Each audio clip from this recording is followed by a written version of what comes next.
A podcast listener wants an example of what someone could pay to fund a whole life insurance policy over a period of time and how much money they could borrow as a result. This is what we're going to do. In this podcast, we're going to look at details on not one, but two different whole life insurance policies, what the premiums are, time frames, and how much money the policy owner can borrow.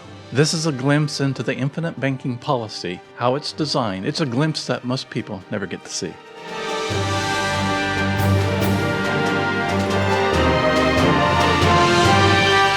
Aaron has a question from YouTube. He says, something I don't understand about IBC is that it seems like you have to contribute a bunch of money over a long period of time to grow this cash value. And basically, you end up with a relatively small amount of money that you can, quote, borrow from yourself. Don't see the value in paying thousands of dollars in premiums for 25 years, so I can borrow $75,000 from myself. It seems like a big waste of time. Maybe you all could give an example of what someone might pay and over what period of time to be able to access an amount that they otherwise couldn't borrow. I feel like $75,000, for example, I could borrow anyway. Aaron, thank you for your question/comment. You've got a lot packed into this, and we want to go through it line by line and discuss all the points you've brought up here. And the first thing we want to discuss is that $75,000 in 25 years. 25 years is a long time. I remember when we first bought our first policy, we were thinking we couldn't borrow from it for 7 years, and we thought that's going to be a long time. We thought it would be a long time, but we also realized it was going to be worth it.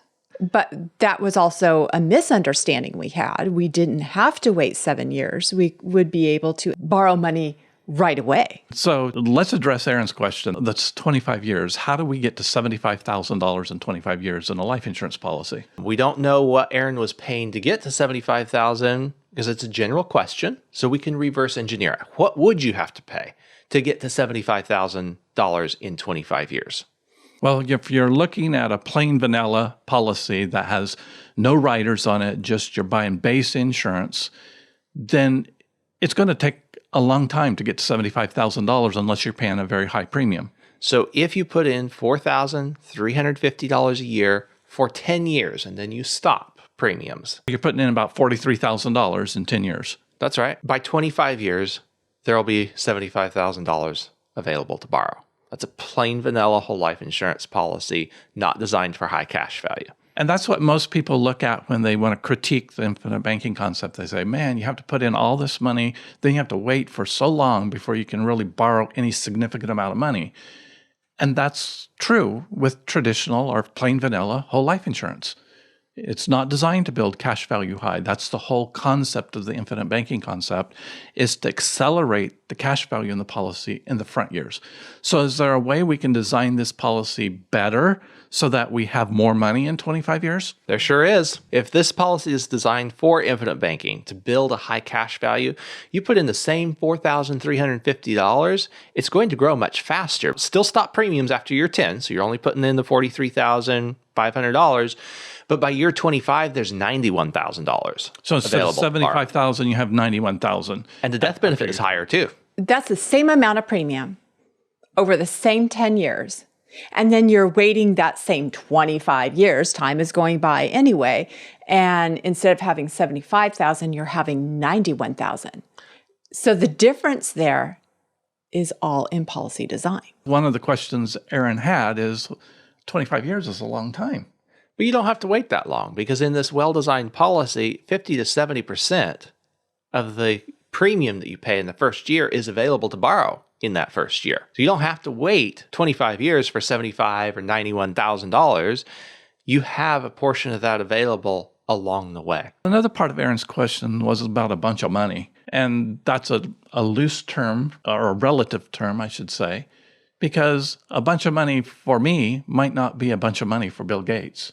And a bunch of money in this example that we use, $4,350 a year, that might be a bunch of money to somebody, but to other people, it isn't. I don't think the $4,350 a year would be a lot to Aaron because he's saying he feels like he could borrow $75,000 from a bank anyway. You know, it doesn't sound like a lot to him. So $4,350, I don't think that's a lot of money to Aaron either. One of the reasons that we always talk about the 10-20-70 principle It's a really good way to help people delineate what it is they should be keeping out of their income so that they can have a reserve, that cash cushion that we talk about so frequently, and not be dependent on finding a loan from somebody else when an opportunity comes up or an emergency comes up. That 10-20-70 principle says that you keep 10% of everything you make.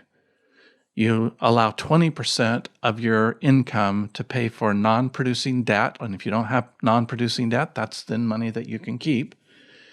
And then you live off 70%. And what we find is that if people will follow that pattern, then down the road, because of the money management that the 10-20-70 provides, you're not going to need 70% of your income to live on anymore. You're going to be able to keep even more of what you make. This goes back to the principle that Nelson Nash talked about when he was first realizing that he could borrow from his life insurance policy to pay off the bankers, where he was paying over 20% interest on raw land in the early 1980s. He realized that in order to be able to borrow more against his life insurance policies, he needed to have put more in. It's kind of like when you go to the bank and you want to get money out, they ask you, well, how much have you put in? It's the same type of principle here. So if we apply the 10-20-70 principle that you're talking about, then somebody that's making $70,000 a year should be putting away at least $7,000 a year into something like life insurance, where they can build that money and be able to access it over time. If they do that, they're going to be able to borrow $75,000 in about 10 years. Nelson also said buying a traditional whole life insurance policy that takes a long time, 25 years, to get to that $75,000 in this example, is not the way to put your money in. The way to put your money in is to attach a rider to a whole life policy called a paid-up additions rider. It's like making an extra payment on a mortgage. It builds equity or cash value quicker in the policy. It's an accelerator of cash value. By attaching that accelerated paid-up additions rider, we get cash value in a policy much, much faster. Usually between 8 and 12 years, we'll have more money in a policy than what has been paid in premiums. And the trade-off for this, how can we do that, is that we're putting less of our premium towards the base insurance. So when you purchase a high cash value whole life insurance, you'll have less death benefit than what you have with the vanilla whole life insurance.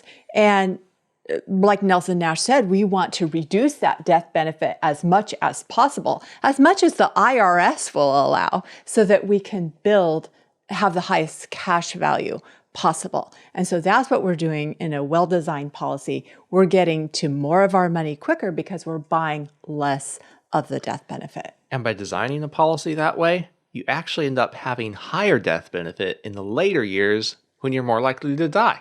So you minimize the death benefit up front, and we saw this in the first example we looked at today with the $4,350 a year going in.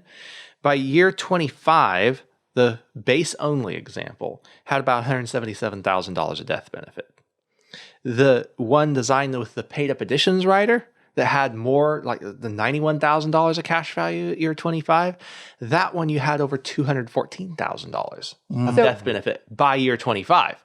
So even though but they switched places. Yeah, so even though the death benefit started out lower and the cash value was high, the death benefit was higher in the end. When we solve for the needs of cash during our lifetime, we end up with a higher legacy at the end. Another one of Aaron's questions was money that I could otherwise borrow. Well, why put all this money away so that when I could just go out and borrow money anyway from somebody? And of course, this is assuming that you can borrow money. We've had many clients get their credit score all fixed up, get a savings account going, all like everyone says, only for the bank or the credit union to say, well, we're not loaning money right now. And maybe it's just to them that they're not loaning money, or maybe it's because the banks have retracted their credit and they are not loaning money. This has happened many times, and just recently, Wells Fargo withdrew their lending on home equity lines of credit. So they cut the lines of credit limit? They did. Or back in 2008, when people would pay their home equity line of credit, then it was shrunk. And now they couldn't borrow that money again that they just paid. We have clients that thought, well, we'll just go borrow money. And I remember Betty. Yes. Betty's husband had been in the hospital. He had heart issues and there had been problems there. And when he got out of the hospital, they had medical bills. It was more than what they had on hand to pay. And Betty thought, well, wait a minute, the house is paid off. I could get a home equity line of credit and I could easily pay off the medical bills. So she applied for the home equity line of credit and they wouldn't give it to her. Her house was paid off, but she couldn't get the money out of it because the bank said she didn't have enough income to make the loan repayments. Well, Betty sure thought she did. She was willing to do that. But no, the bank didn't like her specs. And so they refused to give her the home equity line of credit. So she had to figure out some other way to pay those medical bills. So just because you can get a loan of $75,000 today from the bank doesn't mean that you will be assured of getting that money in the future. And it doesn't mean that the bank won't call a loan either. Many times a bank can call a loan, and now you're in a position where you have to pay a loan back when maybe you were expecting only to make a monthly payment on it. Those are the reasons that the infinite banking concept can be more beneficial than taking a traditional loan. There's several different factors that can affect your ability to access money from a bank when you need it. And I'm sure Aaron here recognizes the value of savings. So what if he does accumulate this $75,000 in the life insurance policy and he can still borrow $75,000 from the bank? Well, now he's just doubled the amount of money that he can access. He can get $150,000 by building his life insurance and being able to borrow from the bank. It wasn't that many years ago, maybe 2 or 3 years ago, where people were saying, well, why would I borrow from my life insurance policy when I'm having to pay 4 to 5% when I can go to the bank and get a 2 to 3% loan?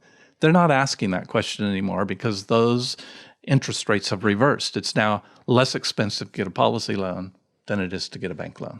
Time changes, and we want that solid foundation. These are the things we talk about individually with people before they purchase a life insurance policy because we want them to have an understanding of how whole life insurance can provide them a solid financial foundation. We'll be right back after the break. Policy design is critical to having cash value early in your policy and having it grow quickly. Regular whole life insurance starts out with little to no cash value and a relatively high death benefit. But Nelson Nash, the founder of the infinite banking concept, said, "Your need for cash during your life is greater than your need for death benefit." That's true. So if you design the policy differently with a paid up additions rider, you can bring that cash value up sooner and cause it to grow better and reduce the death benefit a little bit. This is good because your need for cash during your life is greater than your need for death benefit. Over the years, the cash value and the death benefit are going to grow in a well-designed policy like this until your death benefit is actually higher than it would be in a regular whole life insurance towards the end of your life, which statistically is when you're most likely to need it. That is a win all the way around, and that's the way we write policies here at McPhee Insurance. If you want a well-designed policy that's designed to have cash value early and have its cash value grow quickly, there's 2 ways you can get it. You can get it from us here at McPhee Insurance. That's the way we write policies. Or if you have an insurance agent you know, like, and trust already, then you can use our resources that we publish on McPheeInsurance.com and on YouTube, McPhee Insurance, to learn how to read a whole life insurance illustration, how a good policy should be designed, and you can use that information along with the agent you know, like, and trust to write a policy that will work for you. And once it is all set up and ready to go and you're ready to purchase the policy, if you want to double check it, you can use our insurance review service and we'll let you know if it's a good policy or not. It's well worth the $75 to have that peace of mind. If you want good life insurance or you want your life insurance reviewed, you can contact us by phone at 702-660-7000 or by email. Our email is team@mcpheeinsurance.com.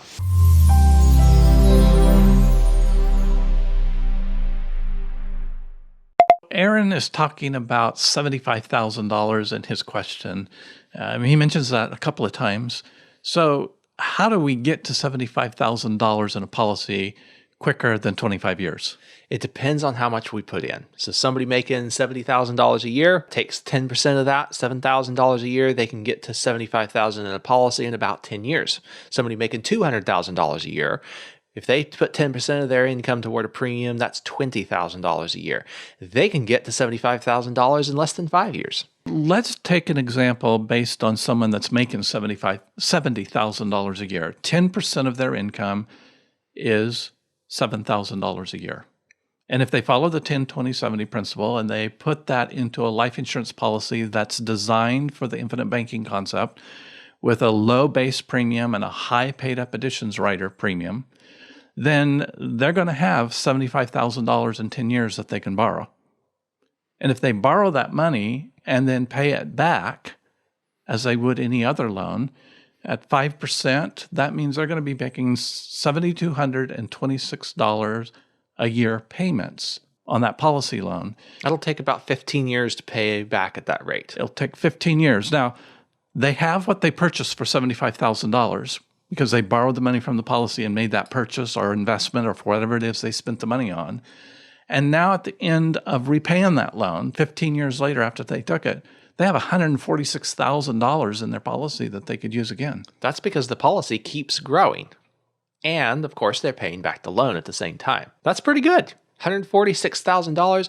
Now, if we compare this to somebody who just built $75,000 in their savings, they could get to $75,000 too. But if you build that $75,000 in your savings and then you stop, just like you stop putting premiums into this life insurance policy, then you're going to lose the interest that you could have earned on that savings over the next 15 years. Mm-hmm. This is called lost opportunity. This is a waste of time. If you could earn just 1% on that $75,000, then that means you lose $12,073. You lose it from what? From what you could have had. In policy? No, this is the savings account now. Okay. You saved up $75,000. This is somebody who's not using the policy. Then you use that $75,000. So you withdraw from the bank. Yep, you take it out of the bank. It's not earning 1% interest anymore. It doesn't earn 1% interest over the next 15 years. That represents $12,073 of lost opportunity. You never see that money. If you could have earned 2%, that means you lost over $25,000 of lost opportunity. The policy kept growing while we used the $75,000. The savings account doesn't.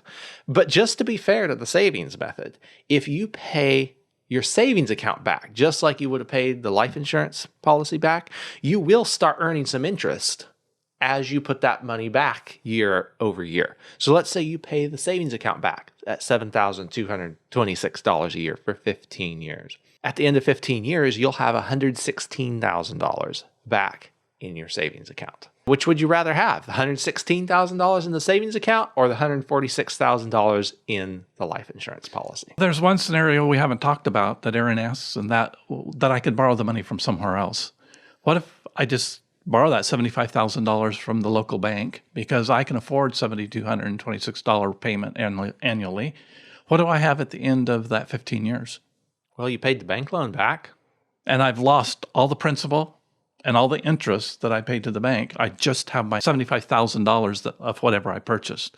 If it was a car, I've got a used car. If it was an asset that appreciated, maybe the asset appreciated a little bit, but I don't have the money I paid for it. And that's what the infinite banking concept is all about. It's not about, oh, can I get a better interest rate here? Or what if I could use my own savings? It's about how do I recover the cost of capital? And by having the infinite banking concept policy designed the way it is, you continue to earn growth on the money that you're leveraging to make your asset purchases. This is a theoretical example here, built around using $75,000. You have a real life example with a policy that you purchased. We do. You know, I read The Richest Man in Babylon and discovered the 10-20-70 principle when I was 25 years old. That book was given to me by a very wealthy doctor. He said, read this book, Tom. You'll never have to worry about money. I read it and blew it off until I was 45 because I didn't understand it. You didn't understand that 10-20-70 principle. We used to think that paying ourselves was making sure that we paid the mortgage and bought our food and paid the electricity. And those are the 70% of the 10-20-70. Yeah, it's the living expenses. The 10% was ours to keep.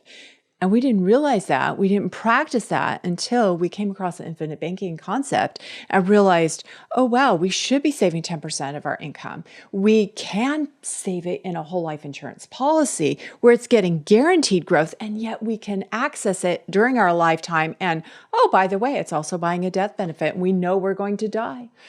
And just because you didn't practice the 10-20-70 principle doesn't mean that you weren't good savers by the world's standards. You paid off your first house very early. Yes. Yes. And we were good with our money. We put in good financial principles. But when we learned about the whole life insurance, well, suddenly we were able to do both of those things. And that's what we're talking about here with Aaron. You can go borrow from the bank $75,000, but what if you also have a policy that you can borrow from? Now you're marrying those two funds together. The whole life insurance can just allow you to do everything you're doing financially better. And that's what many real estate investors realize. That's what business owners realize. That's what many individuals have come to realize. When we discovered the infinite banking concept, I went back and I did some calculations on our second house that we paid cash for. And I realized how much money that had cost us. It cost us like $750,000 by the time I figured it out 10 years or 20 years later. I think, it was about 15 years later. And it also cost about $4 million of death benefit that I could have passed on to someone else. And I haven't gone back to figure that out now because it would be a lot more money please that don't. I've lost. Because you don't need to wallow in your pain. I remember Nelson Nash says, get a piece of paper, draw a line on it, and get over it. Well, we've got over that, and we're trying to help other people understand that when you spend money that is yours, you lose the compound growth on that for the rest of your life. It's a huge amount of money. It's infinite. You can't figure it out because you don't know what you could have earned. If you use someone else's money, you lose the principal and interest that you pay them back. You never get it back. But if you leverage your cash value in whole life insurance, it keeps compounding for you. You get to use the money, and if you pay it back, like if you'd pay back a traditional loan, you have the money plus the policy growth plus what you purchased. And Tom, when you talk about discovering the infinite banking concept, you are talking about discovering the power of it in your own life, in our own lives. And that is a great joy to share with other people how they can discover the infinite banking concept in their own life. When we did finally come across the infinite banking concept, I realized this is something that makes so much sense. Why weren't we taught this when I was in high school? And that's a question we get very frequently. Oh, I wish I only knew about this when I was 20 years ago or 30 years ago. The cool thing is you can start right now. It's not going to be as good as if you started 20 or 30 years ago, but it's going to be better than if you don't. When I bought that first policy, we were excited. And like we said earlier, I didn't think we were going to be able to borrow from it for 7 years. But we borrowed from it immediately because I realized that money that is just sitting someplace and not being managed, not being kept, just being saved or stashed away, is not growing for us. And so we began to leverage our cash values, and we would buy things that we would have normally paid cash for. And it ended up really, really good for us. By 7 years in that first policy, I had more cash value in that policy than what I'd paid for it. Now, that's really hard to do now because the IRS has changed the goalposts several times since I bought that first policy. And that's why it takes between 8 and 12 years now to have more money in a policy than what you paid for it. But having borrowed $137,000 from that policy by year 7, and we put that money to work in various different ways, and it's now grown to be over $312,000. So 137 to 312,000, that's over 8% growth on that money. It's like 8.5%. And the policies kept growing too. It's like I never borrowed that money out. It's still compounding, and it's gone from like 20,000 that was left in that policy to 156,000, which is like getting 4.5% interest. And now when we look at the cost of the interest and the principals over a 10-year period of time that I've had that loan out, looking at my totals, cash value, and what I've done with the money, we've got about over $450,000. That's like a 21% return on what I've put into this policy, interest and premiums, over the last 10 years. I was looking at the table that you had as we were preparing for this podcast, and I noticed that in year 7, when you paid $10,224 of premium, your cash value went up by over $13,000.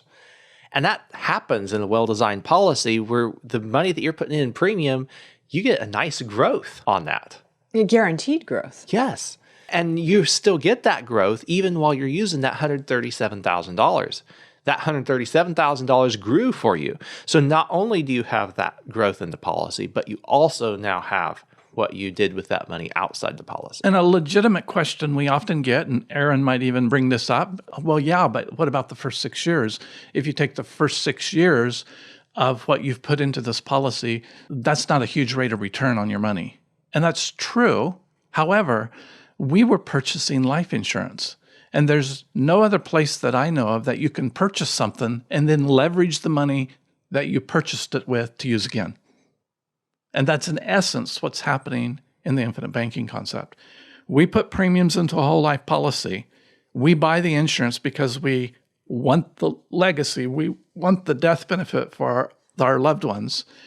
But then the cash value builds to a point that we can borrow more money than what we paid for the insurance. So it's a 2-for-1. And it just keeps getting better because now, as Nelson Nash taught us, we can velocitize that cash value and the repayments just like a bank does and create a huge volume of interest that otherwise we couldn't have created.